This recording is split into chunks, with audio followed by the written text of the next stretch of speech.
महाविकास आघाडीचे उमेदवार श्रीमंत शाहू महाराज यांच्या प्रचारार्थ राशिवडे इथं प्रचार सभा आयोजित करण्यात आली होती। या सभेच्या अध्यक्षस्थानी सरपंच संजीवनी पाटील होत्या।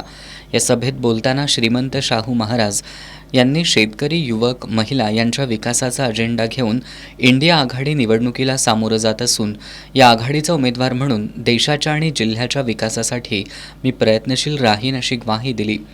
शिवसेना ठाकरे गटाचे जिल्हाप्रमुख विजय देवणे यांनी यावेळी बोलताना गेल्या 5 वर्षात मतदार कुठं आहे याची पाहणी सुद्धा केली नाही।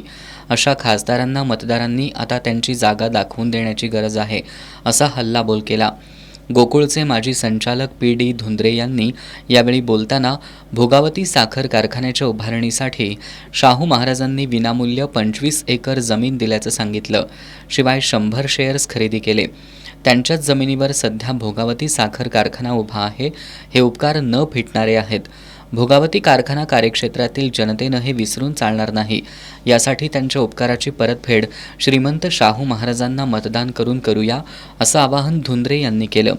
या सभेला ए.वाय. पाटील, भोगावतीचे chairman Shivajirao Patil, vice chairman Rajendra Kawade, माजी चेअरमन सदाशिवराव सरापले, बी.के. डोंगळे, काँग्रेसचे निरीक्षक मधुकर रामाणे, सुशील पाटील, भोगावतीचे सर्व संचालक, माजी सरपंच सागर धुंद्रे, मोहन धुंद्रे, संजय डकरे, सुशील पाटील, अविनाश पाटील, कृष्णराव पाटील, विश्वनाथ पाटील, धनाजी पाटील, उपसरपंच अजिंक्य गोनुगडे आणि ग्रामस्थ उपस्थित होते।